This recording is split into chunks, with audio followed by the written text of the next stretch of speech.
ರೈಲು ನಡುವೆ ಮುಖಾಮುಖಿ ಡಿಕ್ಕಿಯಾಗಿದೆ.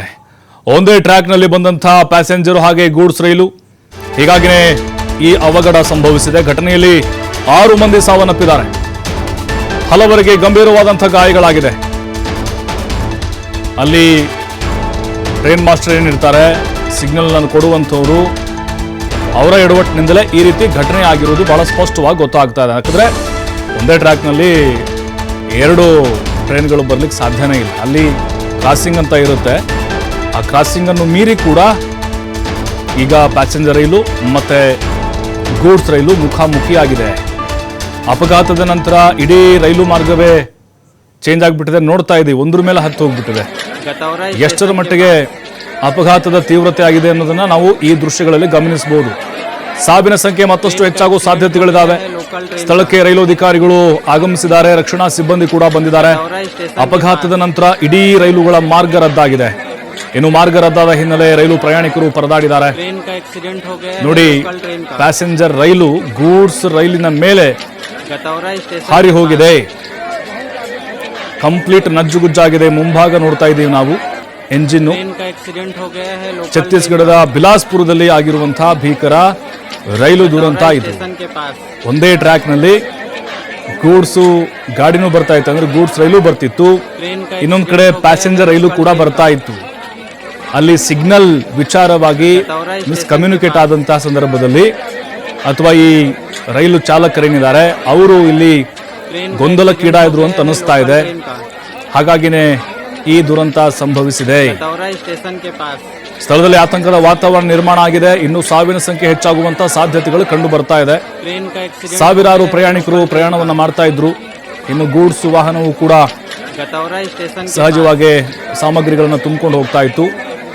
ಒಂದೇ ಟ್ರ್ಯಾಕ್ ನಲ್ಲಿ 2 ಮುಖಾಮುಖಿಯಾದಂತಹ ಕಾರಣ ಈ ರೀತಿಯಾಗಿ ಅವಘಡ ಸಂಭವಿಸಿದೆ.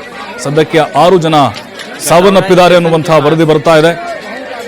ಕೆಲವರು ಗಂಭೀರವಾಗಿ ಗಾಯಗೊಂಡಿದ್ದಾರೆ.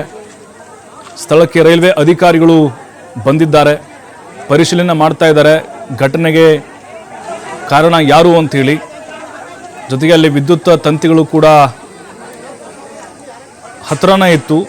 ನೋಡಿ, ವಿದ್ಯುತ್ ಕಂಬಗಳು ನೋಡ್ತಾ ಇದ್ದೀವಿ. ಮತ್ತೆ ವಿದ್ಯುತ್ ಅವಘಡ ಆಗುವಂತಹ ಸಾಧ್ಯತೆಗಳು ಕೂಡ ಹೆಚ್ಚಾಗಿ ಕಂಡು ಬರ್ತಾ ಇತ್ತು. ಅಲ್ಲಿದ್ದಂತಹ ಪ್ಯಾಸೆಂಜರ್ ಎಲ್ಲರನ್ನೂ ಕೂಡ, ಅಂದ್ರೆ ಪ್ರಯಾಣಿಕರನ್ನ ಕೆಳಗಿಳಿಸಲಾಗಿದೆ, ಅವರಿಗೆ ಬೇರೆ ರೈಲಿನ ವ್ಯವಸ್ಥೆ ಮಾಡಲಾಗಿದೆ. ಆದರೆ ಸದ್ಯಕ್ಕಂತರೂ ವಿಳಂಬ ಆಗ್ತಾ ಇದೆ. ಇನ್ನು ಹಲವು ಗಂಟೆಗಳ ಕಾಲ ಆ ಮಾರ್ಗದಲ್ಲಿ ಯಾವುದೇ ಟ್ರೈನ್ಗಳು ಸಂಚಾರ ಮಾಡಲಿಕ್ಕೆ ಅವಕಾಶವನ್ನು ಕೊಟ್ಟಿಲ್ಲ, ನಿರ್ಬಂಧವನ್ನು ವಿಧಿಸಿದ್ದಾರೆ. ಹಾಗಾಗಿ ಪ್ರಯಾಣಿಕರು ಪರಿತಪಿಸಬೇಕಾದಂತಹ ಪರಿಸ್ಥಿತಿ ಈಗ ನಿರ್ಮಾಣ ಆಗಿದೆ. ಅಪಘಾತ ಆದಮೇಲೆ ಅಲ್ಲಿದ್ದಂತಹ ಪ್ಯಾಸೆಂಜರ್ ಇದ್ದಾರೆ, ಒಳಗಡೆ ಇದ್ದಂಥವರು ಬದುಕುಳಿದವರು ಎದ್ನೋ ಬಿದ್ನೋ ಅಂತ ಓಡಿ ಹೋಗ್ತಾ ಇದ್ರು, ಜೀವ ಉಳಿದ್ರೆ ಸಾಕು ಅಂತೇಳಿ. ಇನ್ನು ಟ್ರ್ಯಾಕ್ಗಳು ಸ್ವಲ್ಪ ಡ್ಯಾಮೇಜ್ ಆಗಿದೆ ಅಲ್ಲಿ, ಹಾಗಾಗಿ ಇನ್ನೂ ಹಲವು ಗಂಟೆಗಳ ಕಾಲ ತೆಗೆದುಕೊಳ್ಳಬಹುದು. ನೋಡಿ, ಅಪ್ಪಚ್ಚಿ ಆಗಿಬಿಟ್ಟಿದೆ ಪ್ಯಾಸೆಂಜರ್ ರೈಲು ಮುಂಭಾಗದ ದೃಶ್ಯ. ಅದು ಅಪ್ಪಚ್ಚಿಯಾಗಿ ಚಾಲಕನಿಗೂ ಕೂಡ ಇಲ್ಲಿ ಗಂಭೀರವಾದಂತಹ ಗಾಯಗಳಾಗಿದೆ. ಪ್ಯಾಸೆಂಜರ್ ರೈಲು ಮತ್ತೆ ಗೂಡ್ಸ್ ನಡುವೆ ಆಗಿರುವಂತಹ ಅವಘಡ ಇದು.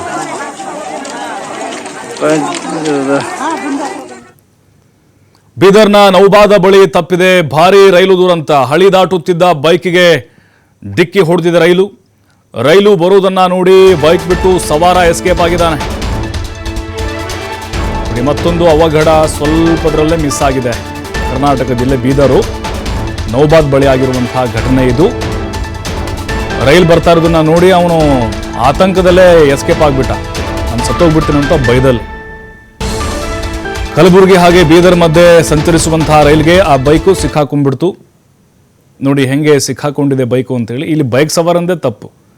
ಟ್ರೈನು ಒಂದು ರೀತಿ ಯಮ ಇದ್ದಂಗೆ, ಯಮ ವೇಗದಲ್ಲಿ ಬರ್ತಾ ಇರ್ತವೆ.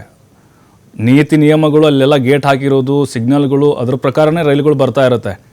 ಈ ರಸ್ತೆ ಮೇಲೆ ದಾಟುವಂಥವ್ರಿಗೆ ಪರಿಜ್ಞಾನ ಇರಬೇಕು. ಮತ್ತು ಅಲ್ಲಿ ಆ ಗೇಟ್ ಅಳವಡಿಕೆ ಮಾಡುವಂಥವ್ರು ಅಥವಾ ಸಿಗ್ನಲ್ ಕೊಡುವಂಥವ್ರು, ಕೆಲವು ಕಡೆಗಳಲ್ಲಿ ಗೇಟ್ಗಳಿರೋದಿಲ್ಲ. ಈ ಗ್ರಾಮೀಣ ಪ್ರದೇಶಗಳಲ್ಲಿ ಹಾಗೆ ಓಪನ್ನೇ ಇರುತ್ತೆ. ಅದೃಷ್ಟವಶಾತ್ ಅವನಿಗೇನೂ ಆಗಿಲ್ಲ, ಅವನು ಬೈಕ್ ಬಿಟ್ಟೆ ಎಸ್ಕೇಪ್ ಆಗಿದ್ದಾನೆ. ಬೈಕ್ ಜೊತೆಗೆ ಆತ ಕೂಡ ಲಾಕ್ ಆಗಿದ್ರೆ ಖಂಡಿತ ಆತನ ಪ್ರಾಣ ಪಕ್ಷಿ ಹಾರಿ ಹೋಗ್ತಾ ಇತ್ತು. ಬೈಕ್ ಸಂಪೂರ್ಣವಾಗಿ ನಜ್ಜುಗುಜ್ಜಾಗಿದೆ. ಕಲಬುರಗಿ ಮತ್ತು ಬೀದರ್ ಮಧ್ಯೆ ಸಂಚರಿಸುವಂತಹ ರೈಲು ಇದಾಗಿತ್ತು. ಬೈಕ್ ಸವಾರ ಅಲ್ಲಿಂದ ಎಸ್ಕೇಪ್ ಆಗಿದ್ದಾನೆ. ನೌಬಾದ್ ಬಳಿ ಆಗಿರುವಂತಹ ಘಟನೆ ಇದು. ಈಗ ಬಹುಶಃ ಆ ಬೈಕನ್ನ ಹಾಗೆ ಆತ ಏನು ರೈಲ್ವೆ ಚಾಲಕ ತಳ್ಕೊಂಡು ಬಂದಿದ್ರೆ, ಉಜ್ಕೊಂಡು ಬಂದಿದ್ರೆ ಮತ್ತೆ ಅದು ಹಳಿ ಮಿಸ್ ಆಗುವಂಥ ಸಾಧ್ಯತೆಗಳು ಇರ್ತವೆ. ಈಗ ಅಲ್ಲಿ ಸಾವಿರಾರು ಪ್ರಯಾಣಿಕರು ಪ್ರಯಾಣವನ್ನು ಮಾಡ್ತಾ ಇರ್ತಾರೆ. ಇವನು ಒಬ್ಬನ ರಕ್ಷಣೆ ಮಾಡಲಿಗೋಸ್ಕರ ಸಾವಿರಾರು ಜನರನ್ನ ಜೀವ ತೆಗೆದುಕೊಳ್ಳೋಕೆ ಆತನು ಕೂಡ ಹಿಂದೆ ಮುಂದೆ ನೋಡಿದ್ದಾನೆ. ಹಾಗಾಗಿ ಅಲ್ಲೇ ಬ್ರೇಕ್ ಹಾಕಿದ್ದಾನೆ, ನಿಲ್ಲಿಸಿದ್ದಾನೆ. ಇನ್ನು ರೈಲು ಬರ್ತಾ ಇರೋದನ್ನ ನೋಡಿ ಬೈಕ್ ಸವಾರ ಎಸ್ಕೇಪ್ ಆಗಿದ್ದಾನೆ. ಯಾಕಂದರೆ ಕ್ಷಣ ಮಾತ್ರದಲ್ಲೇ ರಪ್ಪಂತ ಬಂದು ಹೋಗುತ್ತೆ ಟ್ರೈನ್ಗಳು.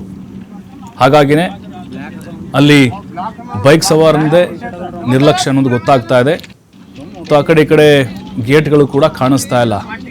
ಅಥವಾ ಆ ಗೇಟ್ ಏನಿತ್ತು ಆ ರೋಡನ್ನು ಬಿಟ್ಟು ಇವನು ಬೇರೆ ಮಾರ್ಗದಲ್ಲಿ ಬರ್ತಾ ಇದ್ದ ಅಂತ ಅನಿಸುತ್ತೆ.